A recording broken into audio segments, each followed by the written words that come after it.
Bismillahirrahmanirrahim. Assalamualaikum warahmatullahi wabarakatuh. Musim hujan ya, musim hujan biasanya Oktober, November, Desember. Biasanya sampai Januari lebih itu musim hujan. Nah, musim hujan itu sering terjadi ada genangan air, banyak nyamuk. Nah, nyamuk apa yang paling harus dihindari atau diteliti oleh kita, yaitu nyamuk Aedes aegypti yang bisa menjadi menularkan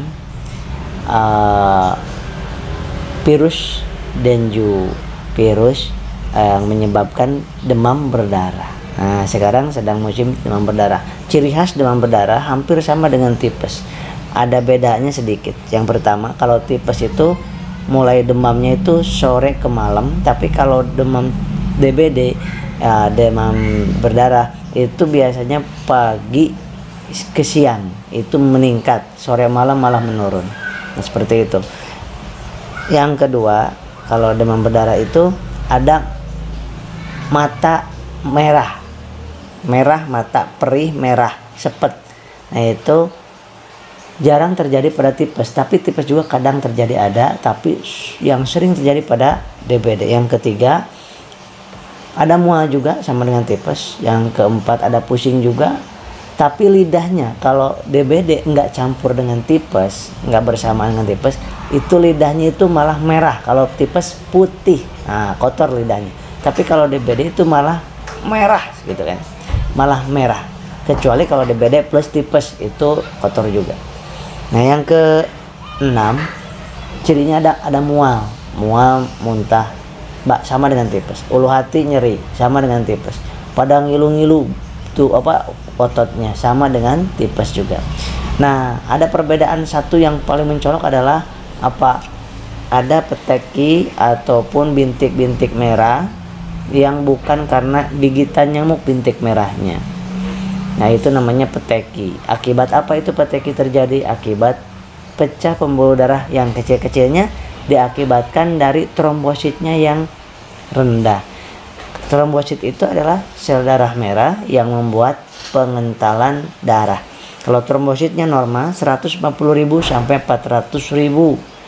Nah, itu yang normal. Nah, ketika kurang dari 150.000 itu jadi kalau ada darah keluar itu lama mengentalnya, lama membekunya, sehingga akan terjadi perdarahan. Sehingga DBD itu yang dikhawatirkan adalah perdarahan yang tidak nampak. Kalau perdarahan di hidung kelihatan, perdarahan di telinga kelihatan, perdarahan lewat mulut kelihatan, tapi perdarahan yang nggak kelihatan, yang ada dalam lambung, di dalam liver, usus, tidak nampak.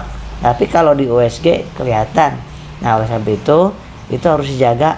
Satu-satunya untuk mengecek DBD adalah cek trombositnya di bawah 150.000 atau tidak. Biasanya sampai ada yang sampai 80.000, 60.000. Nah, itu sudah terlalu rendah ya. Walaupun ada yang di bawah itu juga, segera dirawat kalau sampai di bawah 80.000. Makannya harus setiap 30 menit 5 suap, harus air putih, air manis.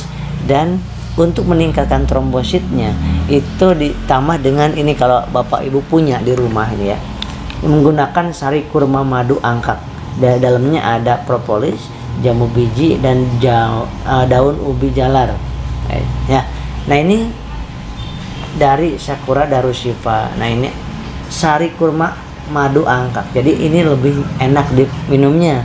Kadang-kadang kalau angkat doang itu nggak suka orang meminumnya, anak, remaja, orang tua pun nggak suka. Nah, ini ada manis-manisnya. Kenapa? Karena udah ada madunya, dan POM ya, udah izin POM. Kemudian ini Ibu,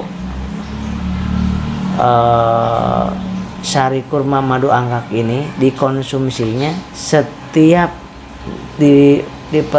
disesuaikan dengan trombosit rendah dan tingginya. Kalau rendah banget berarti bisa setiap 2 jam 1 sendok makan. Kalau misalkan sedang, misalkan 90.000-an atau 80.000-an trombositnya, maka bisa 4 jam sekali 1 sendok makan. Atau kalau misalkan 100, nah kalau misalkan dicek ternyata 110 misalkan, sedangkan normanya di angka 150 lebih. Nah itu kalau misalkan angka 110 sekarang dicek, jangan tenang, karena biasanya dia akan menurun drastis ketika tidak di infus gitu. Kalau tidak nggak mau diinfus gimana? Boleh di rumah, boleh. Yang penting 30 menit sekali makan, minum sama air manis. Walaupun tidak banyak makannya, cuma 5 suap, 30 menit 5 suap seperti itu. Dan ditambah dengan sari kurma madu angkat ini, itu 2 jam 1 sendok makan, atau 3 jam 1 sendok makan, atau disesuaikan nanti sesuai dengan konsultasi bersama kami. Nah ini Bapak Ibu, madu angkat ini tinggi besar, nah seperti itu. Kemudian ditambah dengan kalsi. Nah kenapa harus dengan kalsi yang DBD ini?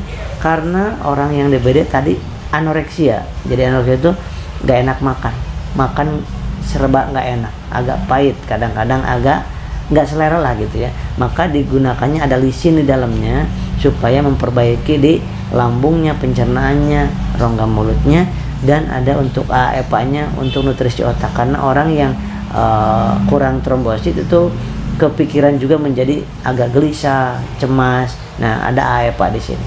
Minumnya sehari 2 saset, jadi 1 saset pagi, 1 saset malam. Kalau untuk DBD ya 2 saset, 1 pagi 1 malam. Nah ini untuk anak, remaja, dewasa, dan lansia. Kemudian karena DBD juga suka pada ngilu, pada sakit pinggangnya, punggungnya, itu ada kalsiumnya di sini.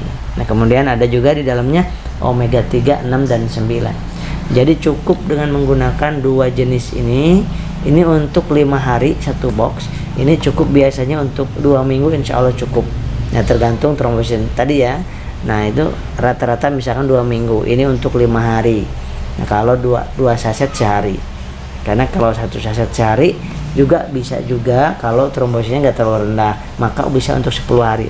Maka Bapak Ibu kalau untuk penyembuhan, saya sarankan untuk ngambil 1 botol sari kurma madu angkat dan 3 box ini kalsi. Ini dilanjutkan sampai habis aja. Ini untuk 4 minggu kalau sehari 1 saset. Kalau sehari 2 saset, sehari 2 saset berarti untuk 2 minggu. Ini untuk 2 minggu insya Allah cukup. Nah, jadi Bapak Ibu pesennya ini di screenshot aja.